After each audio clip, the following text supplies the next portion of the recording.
Olá, pessoal. Estamos com mais um programa de Mestres da Literatura, do programa de pós-graduação em Literatura Comparada da UNILA. Hoje nós vamos entrevistar a nossa colega Akésia. Akésia, se apresenta para a gente. Olá, Antônio, Patrícia, que bom vê-los novamente. Meu nome é Akésia Maciel Góes. Eu sou do Acre, né, do norte, cantinho, a pontinha ali do Brasil. Vocês estão a ponta inferior, né, fronteira com a Argentina, com o Paraguai, e eu estou na fronteira com Peru e Bolívia, né, na Amazônia brasileira. É, eu sou graduada pela Universidade Federal do Acre, em Letras Espanhol, e sou mestre em Literatura Comparada pelo PPGLC. A Késia, explica um pouquinho para a gente sobre o que foi a sua pesquisa no mestrado. Bom, a minha pesquisa, ela foi sobre uma lenda amazônica, né, chamada O Boto Cor-de-Rosa. Eu acredito que vocês já tenham escutado, né, falar, ter lido em algum livrinho infantil. Em algum momento, eu acho que todo brasileiro deve ter tido contato com essa lenda e outras lendas, né, amazônicas, que elas são contadas a princípio para o público infantil, né? E a análise que eu fiz dessa lenda foi sobre gênero, raça e violência. Porque nós entendemos, né, a partir dos estudos que fizemos no programa, sobre questões relacionadas à colonialidade, e os elementos que essa lenda traz, elas nos possibilitam fazer essa leitura de gênero, raça e violência que teria entranhado, né, nessa narrativa e que posteriormente ela seria romantizada, né? Mas a gente pensa que como ela surgiria, porque é muito difícil você pensar como surge uma lenda, né, que está aí há muito tempo. Mas pelos elementos a gente pode pensar que essa narrativa é sobre uma mulher com traços indígenas, né, ou de ascendência indígena, uma mulher ribeirinha, e um homem branco com traços europeus, né, esse homem branco, alto, olhos claros, loiro, que não, esse perfil não seria da Amazônia, né, de um homem amazônico, seria de um homem realmente vindo de fora, né, para esse espaço. Então, essa lenda conta a história romantizada desses dois personagens que se encontram, essa, eles têm uma relação, né? E essa mulher fica grávida ou desaparece e esse homem nunca mais é visto, né? Então essa é a narrativa que nós analisamos e aí nós pegamos nós não analisamos de uma maneira mais antropológica, né? Escutando na comunidade, inclusive porque eu estava, né, em Foz do Iguaçu, ficava muito distante daqui, então nós analisamos filmes e músicas que tratavam sobre essa narrativa, né? E aí nós trouxemos, né? Se você pensar, o homem, o boto, o animal, ele tem a cor rosa, né? O boto cor de rosa. E o homem, ele vai ter essa referência também, o homem branco. Então a narrativa surge a partir daí, né? Dessa relação entre a cor do boto e a cor do próprio homem branco, né? Que a gente diz, é rosa, tipo, o branco ele vai estar relacionado ao rosa, né?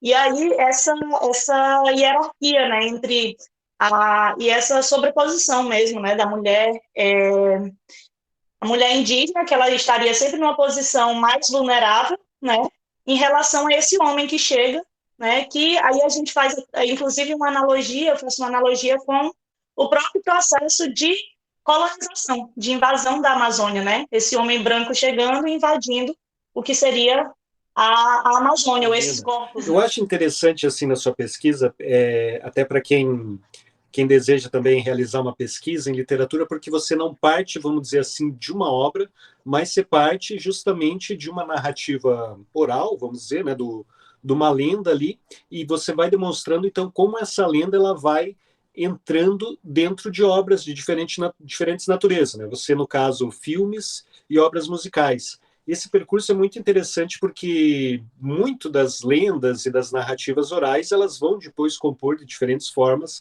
ali as obras que a gente pode dizer que são mais físicas, assim que tem uma materialidade melhor. É, foi difícil depois a procura por essas obras? Como que aconteceu para você encontrar onde se manifestava essa lenda e as diferentes formas que ela se manifestava?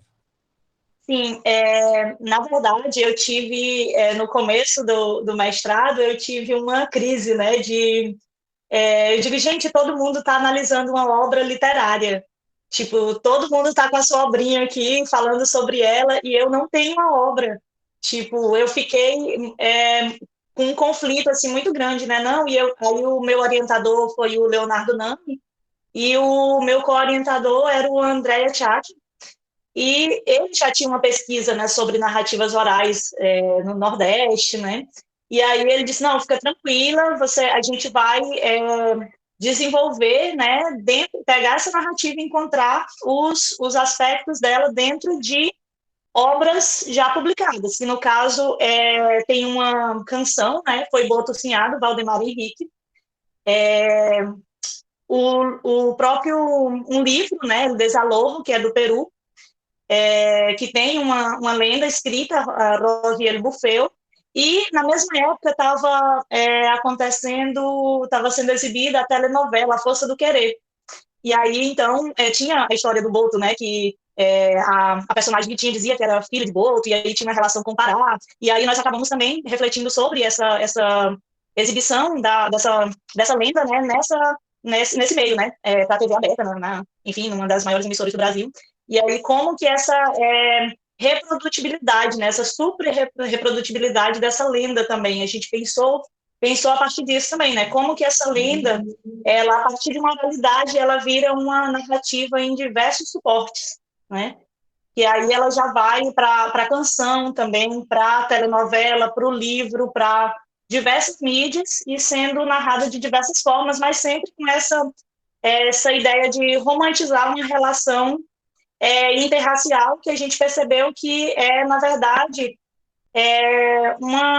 uma forma de camuflar violências, né, que aconteceram no processo de invasão aqui da Amazônia ou da própria América, né, América Latina.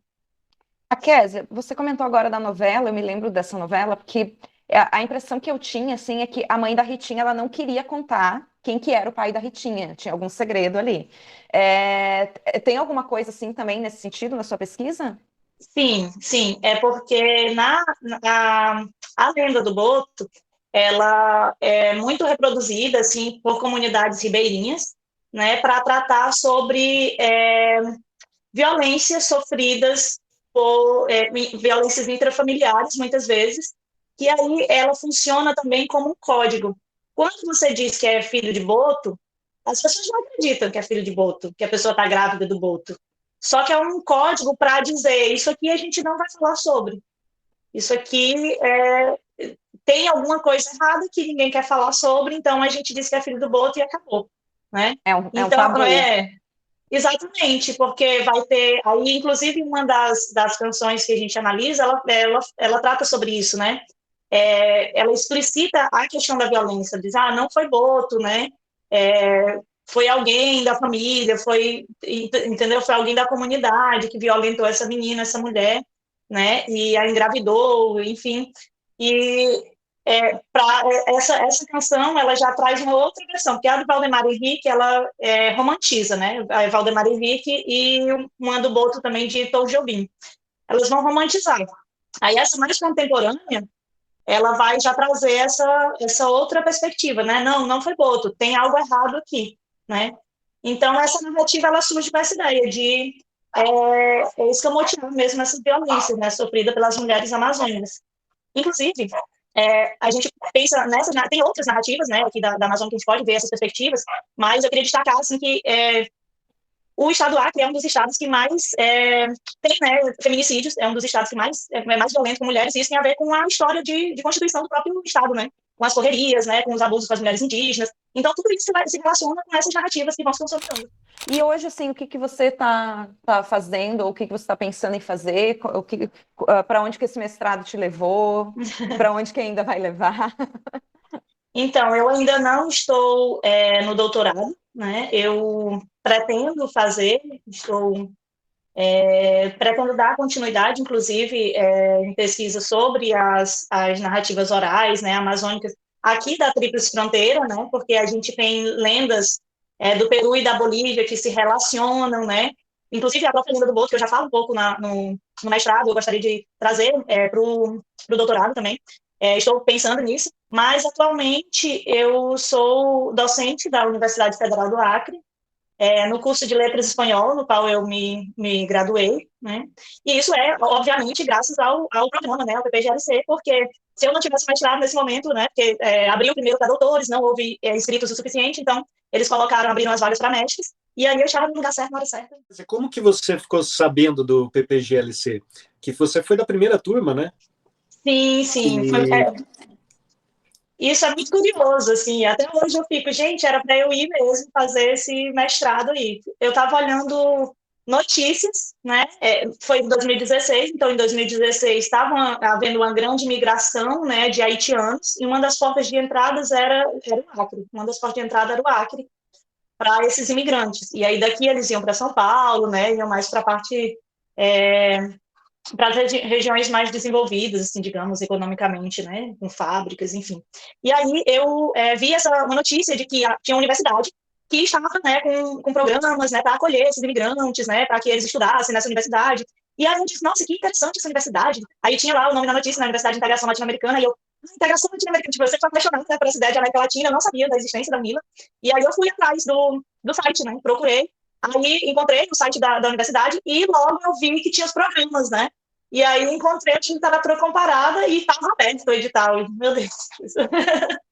Assim, foi aquela coisa, sabe? De, tipo, muita coincidência, né? De ter encontrado uma notícia de jornal e ter coincidido mesmo com o edital estar aberto e eu ter, né? Na verdade, a proposta também se adequar, né, ali às linhas de pesquisa, né, a área de concentração do programa. Então, enfim, super coincidiu.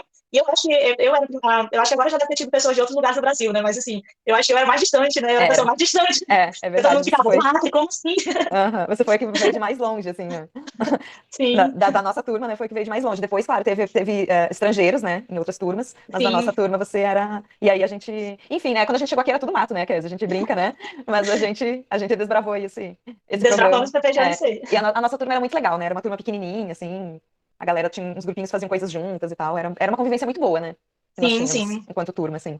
Sim, trocas muito bacanas, assim, até hoje eu tenho referências, assim, de trocas que a gente fazia, né? Muito, muito Aham, legal. sim. E era, assim, uma turma muito heterogênea nas pesquisas, né? Então, assim, tinha pesquisas, assim, mais na área literária mesmo, como você diz, né? As pessoas lá com as obras literárias e tudo mais. Mas tinha gente analisando música, teatro, cinema, né? Então, assim, e tinha gente de outras áreas também, não só de letras. E você, por sinal, você acho que tinha acabado de se formar, né? Ou estava se formando ainda. Eu fiz uma colação especial, né? Porque eu passei e aí eu ainda estava finalizando a disciplina. E eu solicitei a colação especial e fui para aí.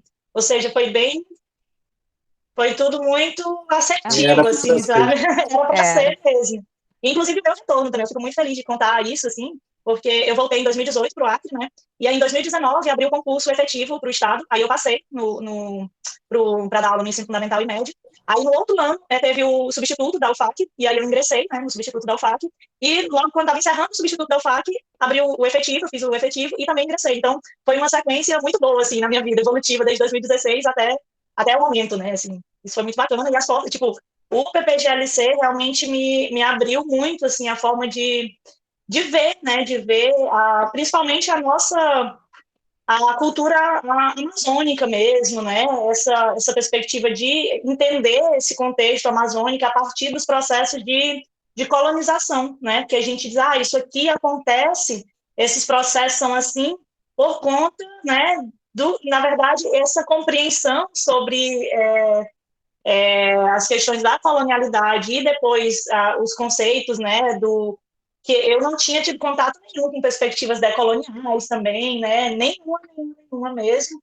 E aí, quando eu cheguei na UNILA, eu comecei a estudar aqueles textos e, nossa, agora eu entendo porque muitas coisas, né, da nossa vida como sujeitos latino-americanos e eu como sujeito amazônida, para compreender mesmo a nossa realidade, né? Então, para mim, foi muito, assim, produtivo e a experiência que eu carrego, né, até hoje, assim, nas minhas aulas, eu sempre trago a Unila como um exemplo, né, e sempre incentivo meus alunos, é longe, mas tentem que vale a pena.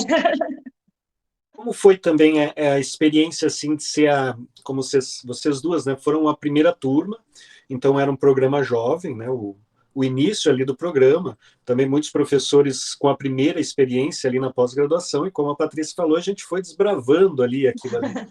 Como que foi a sua experiência assim no mestrado? Para quem está pensando em fazer, foi muito corrido, foi muito sofrimento, foi muita alegria, foi muita tristeza, como é que foi? Então, para falar sobre a minha experiência um pouco, eu tenho que falar e agradecer também, né, aos programas, né, da universidade, da Unila, porque eu saí daqui, eu saí dos trabalhos que eu tinha, né, dos empregos, e transformei a minha casa numa mochila, assim, vendi tudo e fui, né, porque eu morava numa casa alugada, e aí vendi tudo, minha filha foi pro Peru ficar com a minha irmã, e eu fui para Foz, né, com só com uma mochila e um sonho, aquela garrafa d'água, um sonho, uma mochila e um sonho. E aí, sem a perspectiva de bolsa, né, então eu disse, não, mas eu vou fazer o mestrado de qualquer forma, juntei umas economias, e pensei, né, eu vou conseguir um trabalho, alguma coisa, e eu acho que 1 mês, 2 meses depois, surgiu a possibilidade de bolsa de demanda social. Então, eu consegui essa bolsa, foi como eu consegui me manter, né, na universidade. Então, eu agradeço, esse é o primeiro ponto, né, a universidade, ao programa, por ter me possibilitado isso. E, dentro no meu processo mesmo, eu tive algumas dificuldades em relação a essa questão, como eu falei com vocês anteriormente, da crise, né, sem ter uma obra literária e ficar nesse conflito, mas isso, com o amadurecimento dentro do próprio, com as próprias disciplinas mesmo, eu fui amadurecendo as ideias, né, de como trabalharia isso, e as perspectivas decoloniais também me ajudaram muito, né, a pensar a partir das nossas vivências, porque antes da colonização a gente era como, né? Como eram os povos que viviam aqui? Eram de uma cultura oral, né? A gente não tinha uma tradição escrita, né? Principalmente em termos de Brasil, em outras culturas sim, mas outras culturas pré-colombinas, né? Mas no Brasil não, então, basicamente não. A gente era mais e as culturas indígenas até hoje são mais da oralidade. Então, os estudos decoloniais me fizeram perceber isso, e aí foi mais leve, né? Digamos que do meio para o fim eu consegui, né? Não, tudo bem, eu não tenho uma obra, é, um, um, uma obra clássica ou uma obra famosa que eu esteja analisando, mas eu estou analisando outras mídias, né? E de uma perspectiva diferente. E aí isso me ajudou a seguir no processo. E o que eu aconselho sempre para os meus alunos, né, que querem fazer mestrado, eu sempre falo para eles muito, né, da experiência que eu tive na Unila, e eu digo para eles, desde agora, né, que estão na graduação, eles já começarem a trilhar esses caminhos, por meio de participação, né, em eventos, como bolsistas, né, para irem entendendo mesmo como funciona, né, esse meio acadêmico, e tentarem, né, produzir já desde a graduação, e encontrar, né, esses questionamentos, e a partir desses questionamentos internos que a gente sempre tem desde a graduação, talvez transformar em um objeto de pesquisa, né? Você acha, então, assim, que a característica fundamental, assim, para quem quer fazer o mestrado, né, tipo uma curiosidade, assim, o que você acha que é essencial, assim, para quem quer seguir esse caminho? Eu acho que você tem que né, como eu me coloco aqui, como uma pessoa da Amazônia, né, que eu vivenciei muito por exemplo, o meu objeto de estudo, né, que foi a lenda do Boto. Desde criança, nesse lugar onde eu moro, né, no Acre, a gente sempre escutava muitas lendas em casa, né, algum vizinho contava uma história, chegava, contava, e a gente morou, quando era criança, muito tempo, né, na floresta mesmo, em beira de rio, então tinha muito essa coisa das histórias, das narrativas, então isso sempre me moveu, né, de conhecer, de saber, de ouvir, de ter curiosidade. E aí, a partir do momento que eu fui para a universidade, né, e pensar a partir de uma perspectiva mais acadêmica, eu digo, por que não trazer a minha vivência de sujeito que o que me move, digamos assim, em algumas questões, né, e transformar em um objeto de pesquisa. Então, o que eu quero dizer é que para mim, tem que ser algo, para você desenhar um projeto de pesquisa, tem que ser algo que realmente te motiva, né, para você pesquisar aquilo, passar alguns anos da sua vida, né, debruçado sobre aquele assunto e realmente trazer algo produtivo, trazer algo, uma contribuição boa para a sociedade. Eu acredito que tem que ser algo que te move, né, e que faz parte de você também, de alguma forma, né? Não sei, você está trabalhando questões raciais ou questões de maternidade, por exemplo, como é o seu projeto, né, Patrícia? Então, são coisas que te inquietam, né, na sociedade, e aí, a partir disso, você desenvolve um estudo. Eu acho que tem que ser isso, né? O que me inquieta, né? E a partir disso eu vou pesquisar. São 2 anos, né, da sua vida que você vai estar ali envolvida com aquele tema, né? Então, Exato. de fato, precisa muito essa aproximação, como você falou, esse gosto pela descoberta. E você também, vamos dizer assim, é importante estar preparado para uma mudança do que é a graduação, você acha? Como foi assim essa passo graduação-mestrado? A diferença, o que você pode pontuar para nós? Foi muito difícil, porque o nosso curso, ele não tem TCC. Aí ele vai entrar, a primeira turma entrou agora, a primeira turma do curso de Letras Espanhol aqui da UFAC, que vai ter TCC. Então, não tem estágios e tal, mas TCC não. Então, eu não tinha contato com a escrita acadêmica. Assim, tinha feito relatórios, ajudado ali a produzir em grupo algum texto, mas, assim, um TCC, por exemplo, ter essa orientação mais científica, não tinha. Então, para mim foi muito difícil essa parte, né, de me encontrar, né, num espaço que o professor não está pegando na sua mãozinha e levando, né, igual na graduação. Que por mais que eu agradeço muito o professor Leonardo, né, que foi uma pessoa que me orientou, né, ali direitinho, o professor Andréa também, mas é diferente a forma como você orienta um trabalho de graduação de uma disciplina e uma dissertação, né, que é muito mais você colocando a sua perspectiva, né, e o professor ali te guiando. Eu me lembro até hoje, assim, de algumas correções que o professor fazia no meu texto, tipo, Jesus, que é isso? O que você está dizendo? E aí eu, opa, vamos refletir de novo, né? Vamos pensar de outra forma. E aí é mais isso, assim, eu acho que é um trabalho mais seu, com o seu objeto, e, claro, com o olhar e a orientação de alguém mais experiente, né, que é o orientador, mas o trabalho em si é mais seu mesmo. Então, é o seu compromisso com aquilo e com a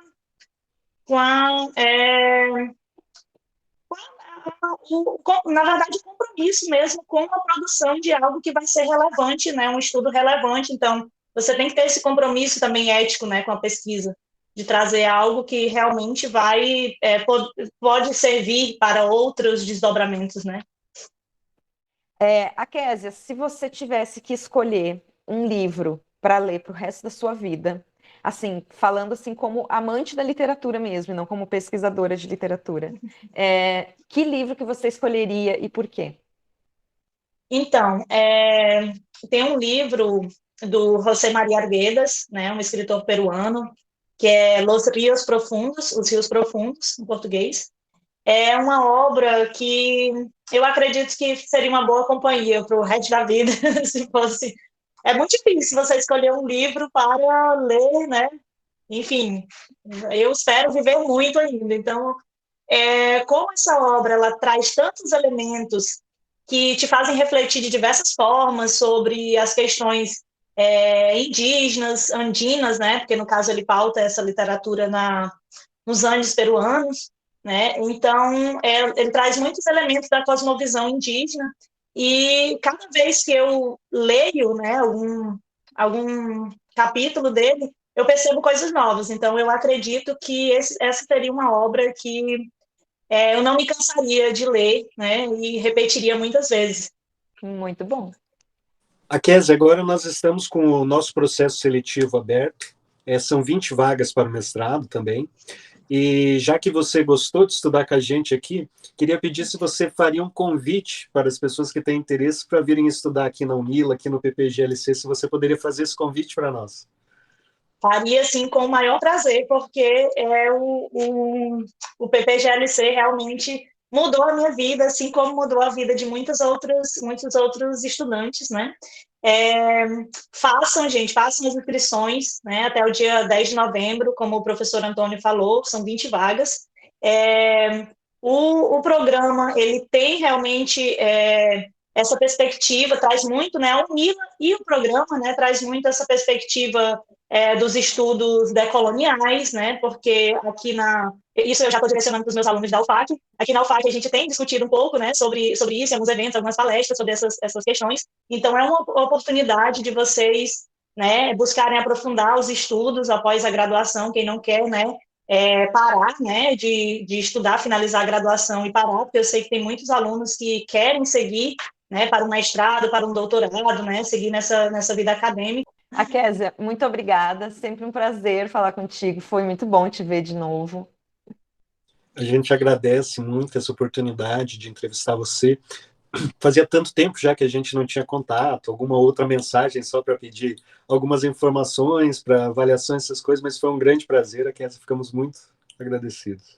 Muito obrigada, Antônio, Patrícia, pelo convite para a entrevista, me sinto muito honrada, e pela amizade, né, Patrícia, que nós construímos ao longo do PPGLC e que ficou uma amizade para a vida, assim, a gente se fala quase todos os dias, então... Verdade. Isso Verdade. também o PPGLC me deu, né, nos deu. Então, muito Sim. obrigada, gente. Tchau, gente. Tchau, até o próximo episódio.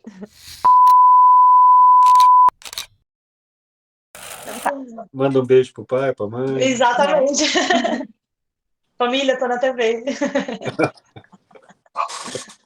Já podemos falar normal? Já. E aí, tudo certo, gente? Foi muito rápido, falei pouco, falei muito.